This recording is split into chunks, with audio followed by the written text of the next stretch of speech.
Shavua Tov Umvorach, on va essayer, Rabotai, de faire un petit résumé sur les halachot qu'on a besoin pour la fête de Tou Bishvat.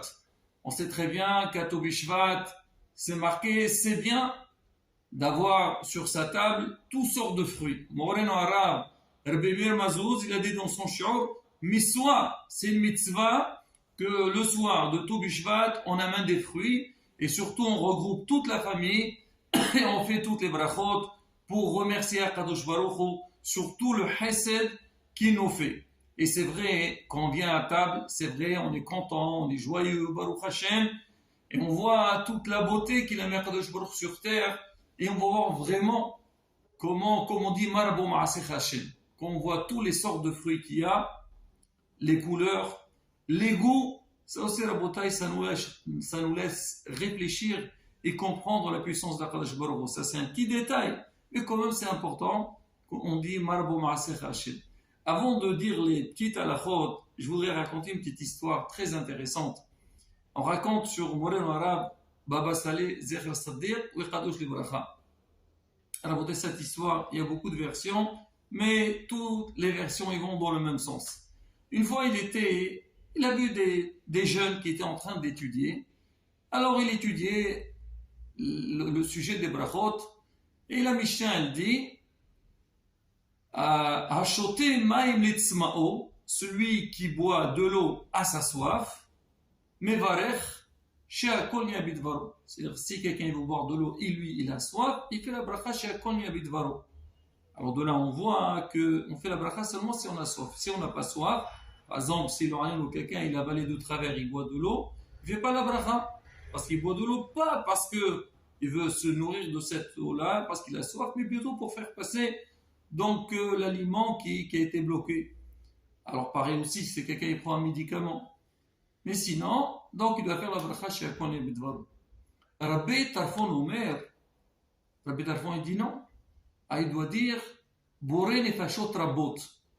La traduction c'est il crée beaucoup d'âmes. Alors les jeunes ils sont en train d'expliquer la Mishnah.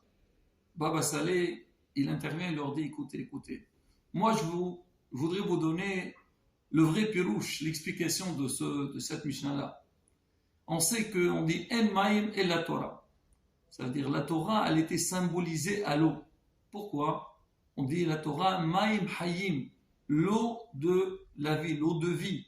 C'est que celui qui entre dans la Torah, il étudie la Torah, il pratique les lois de la Torah lui donne Hayim. Torah, notel et Hayim. Alors le Rav dit Hashoté maim lisma'o, celui qui boit, qui étudie la Torah avec soif, c'est-à-dire il veut s'investir dans les mots de la Torah, il plonge dans la profondeur dans la Torah. Alors celui-là, quand il est mevarech, il va faire une bracha. Alors, she'akol ni'abid varo. Alors tout ce qu'il dit, Hachem il le fait. Parce que lui, il se colle à Kadosh Baruch Hu. Hachem dit quoi? Tu me demandes, tu veux quelque chose? Moi je te la donne. Rabbi Tarfon il dit c'est encore plus que ça. C'est pas seulement si tu demandes tu as besoin de quelque chose, alors Hachem il te le donne. Plus que ça. Rabbi Tarfon Omer, Boré Nefashot Rabot. Il peut même créer des âmes, il peut même faire Khiyat Amitin. Pour dire que quoi? C'est ça la force de celui qui étudie la Torah. Ça c'est le pirouche qu'il avait donné Baba Saleh. On sait la bataille aussi au sujet des brachot. La Gemara elle dit dans Masechet Brachot, elle dit que la Gemara raconte qu'il y avait une fois les rabbinim ils discutaient, ils voulaient savoir si quelqu'un c'était un talmid hacham ou pas. Ils ont dit on va l'interroger au sujet des brachot. S'il connaît bien les halachot de brachot, c'est un talmid hacham. Là c'est une preuve. Pourquoi? Parce que les halachot de brachot elles sont très compliquées et vraiment comme on le voit, même au Shulchan Aruch sur ce siman qu'on va parler maintenant, il amène différents avis. Et beaucoup de fois, on entre des fois dans des complications et on essaie de trouver des solutions. Comment s'en sortir? Alors, c'est quoi la solution? La solution, c'est étudier. L'homme, il ne doit pas se dire, c'est compliqué, je ne sais pas. Bon, écoute, Hachem, il comprend. Pas du tout.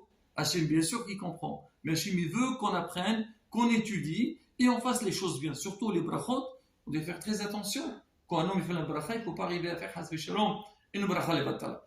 Alors, à Bataille, on va démarrer avec les halachot. Alors, certains disent que le soir de Tou Bishvat, on n'amène que les fruits de l'arbre. Pourquoi? Parce que c'est Haga Ilanot, c'est la fête des arbres, dont les fruits de l'arbre. Alors, il y a beaucoup qui disent non, c'est pas vrai.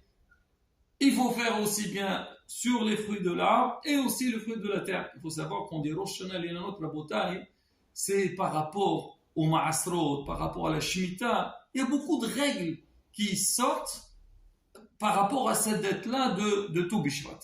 Maintenant, quand on amène à table, comment faire? Parce qu'on sait dans la c'est marqué, il y a une priorité quand tu vas commencer à manger.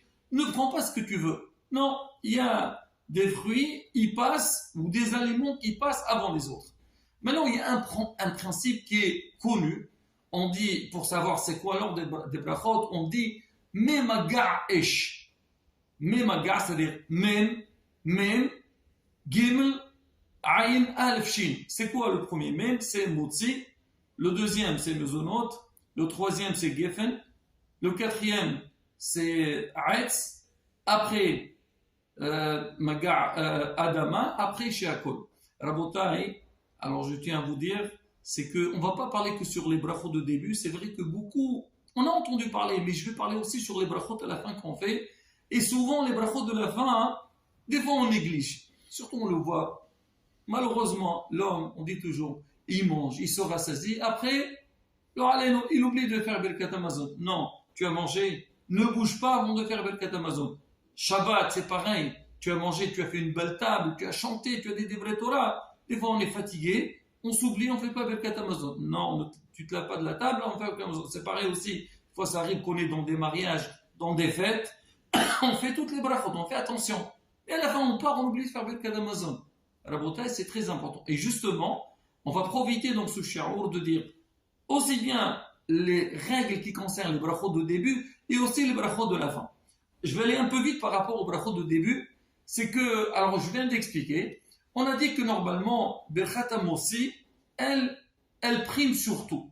Si quelqu'un, par exemple, il va manger aussi du pain, la règle est, tu fais motzi et tu dispenses le reste. À part les fruits qui viennent à la fin, c'est un dessert, donc c'est quelque chose qui en plus, il ne fait pas partie de la sérouda, on doit quand même faire la bracha. Parce qu'on mange à la fin, aïs, adama et tout, on fait la bracha. Sinon, tout le reste qui vient à table, on a fait motzi, alors on ne fait pas sur le reste. Maintenant, c'est quoi le dit? Que celui ne va pas manger du pain. Ce qui arrive beaucoup le soir de Tou Bishvat. Alors, on mange plein de choses. C'est vrai, c'est marqué, c'est bien de faire une sérouda, mais on va dire si jamais on ne mange pas de pain. Alors, c'est quoi la règle? La règle est, on doit commencer par mésonotes. Si on a amené des gâteaux, ou on a fait toutes sortes de mésonotes, on commence par mésonotes. On dit pourquoi? La règle, c'est qu'on prend toujours la bracha qui est plus mévourère, c'est marqué. C'est quoi? Qui est plus clair. Ou bien, quand tu entends la bracha, tu sais de quoi il s'agit. Alors, on dit mésonotes, c'est mazon, quelque chose qui nourrit. On a parlé de motzi au début. Amosé leha min ars. Alors qu'on dit, on fait la bracha, on dit leha, on dit le nom de l'aliment qu'on va manger. Après le mésonote, on fait geffen. On fait sur le vin. Boré, pera, geffen, on boit le vin, on fait la bracha. Parce que le vin, il est plus, comme on dit, il est plus précis que les autres. Parce que quand on dit boré, pera, geffen, je dis le nom de l'aliment que je suis en train de consommer. Quand je dis geffen, je sais, on parle du vin. Après, c'est aetz, les fruits de l'arbre. Alors, la beauté qu'on a le fruit de l'arbre et les fruits de la terre. Quand quelqu'un veut boré per aetz, ça revient que sur les fruits de l'arbre. Alors, si on fait boré per adama, c'est vrai, ça revient sur les fruits de la terre, mais ça peut englober aussi les fruits de l'arbre.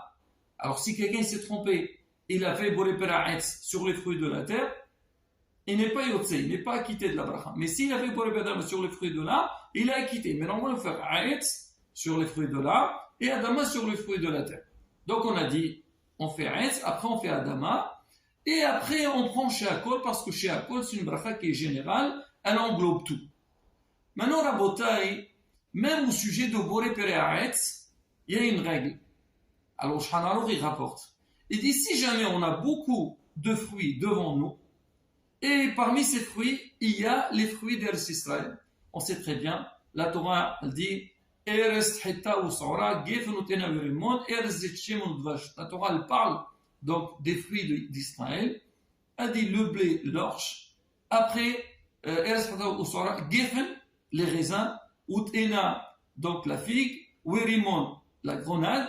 Et après, Eres Zetchem ou Dvash, elle parle des olives et du miel. Le miel, c'est les dattes. Alors on dit, puisque la Torah a marqué Eretz, avant de citer tous ces fruits-là, tout celui qui est plus proche, au mot Eretz, il commence. Alors maintenant on dit Hita ou Sora, le blé et l'orge. Quand est-ce qu'on a dit qu'ils priment? Seulement si on fait de ça un plat, on les mange en tant que maisonnotes. Mais si on les mange en tant que grain, ça devient Adama. Et donc ça entre dans une autre catégorie de halakha, on a Adama et Boré Berat. Sur ça aussi il y a une discussion dans le Shulchan Aruch. Alors, il y en a qui dit, tu veux prendre Adama en premier, tu vas le prendre Aïs, prends. Et il y en a qui disent non, Aïs, parce que, par rapport à ce qu'on a expliqué. Mais nous, on va mettre de côté cette histoire. Donc, sur Hita ou Sora, on va parler du reste. Alors, maintenant, c'est quoi l'ordre? Alors, l'ordre, si jamais j'ai les fruits d'Israël, les olives en premier. Et je fais Boré Berat sur les olives. Si j'ai pas d'olives, donc je vais prendre les dattes. Si j'ai ni olives ni dattes, je prends les raisins. Si j'ai pas ces trois-là, donc il faut faire la bracha sur les figues. Et si j'ai aucune, donc je prends au limon la grenade. Donc les fruits d'Israël, ils priment sur le reste. Alors beaucoup, ils ont posé la question. Ils ont dit d'accord, on a compris que si on a beaucoup de fruits à table, les fruits d'Israël, ils passent avant les autres. Maintenant, si jamais moi, j'ai amené un nouveau fruit sur lequel je dois faire la bracha tchayano, parce que la bouteille, quand quelqu'un il mange un nouveau fruit qui n'a pas mangé, on parle d'une nouvelle récolte, pas un fruit qui était au frigo, alors il doit faire la bracha dessus shahyan. Alors, par quoi on commence? Est-ce qu'on commence par le fruit qui ne fait pas partie des fruits d'Israël, mais je dois faire shahyan au-dessus, ou on doit quand même commencer par le fruit d'Israël, même si on ne fait pas shahyan au-dessus? Alors, sur ça, la bouteille, il y a une discussion. Moreno Arab Rabbi Mazouz Shalita, il a tranché, il a dit qu'on commence par le fruit d'Eretz Israël. Même si on ne fait pas shahyan au-dessus, on commence par lui. Et après, quand je vais manger un autre aliment, je fais la bracha shahyan.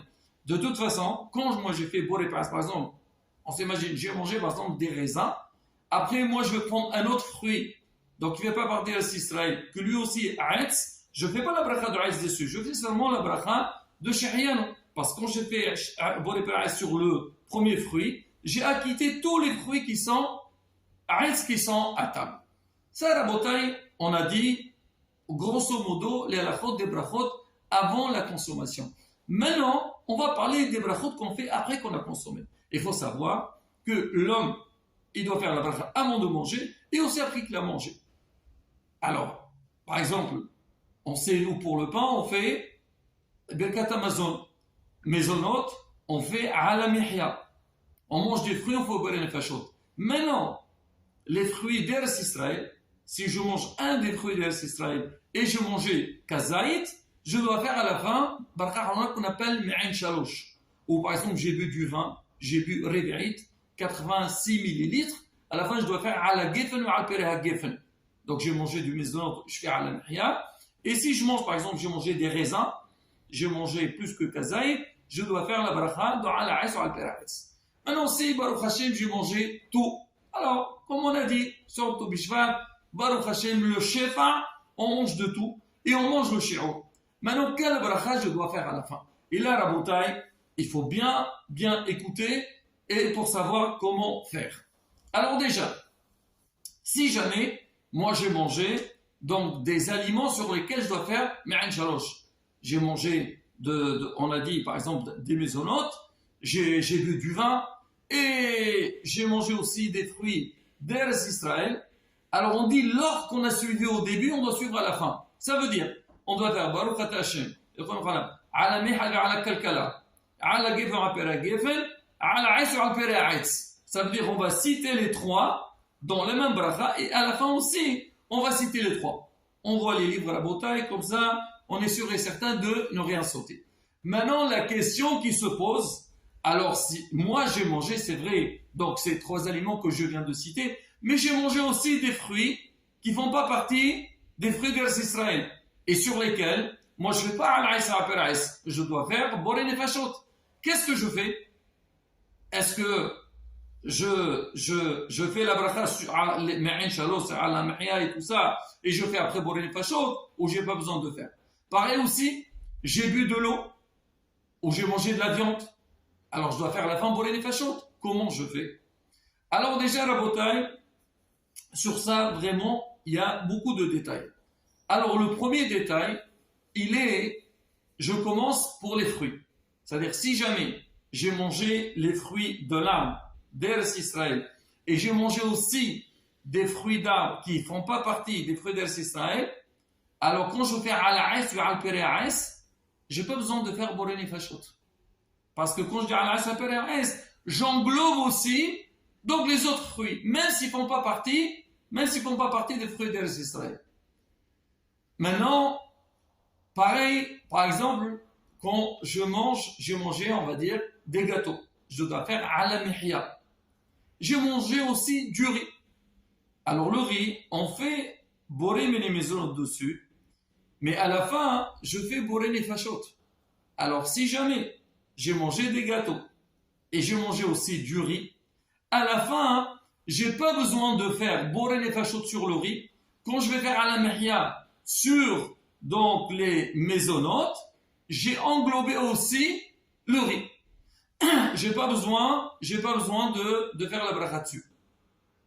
Maintenant, si jamais, donc on a mangé par exemple des gâteaux et aussi par exemple j'ai bu de l'eau, je dois faire cette fois-ci ala mihya boré nefashot. On dit on fait ala mihya en premier, après on fait la bracha de boré nefashot.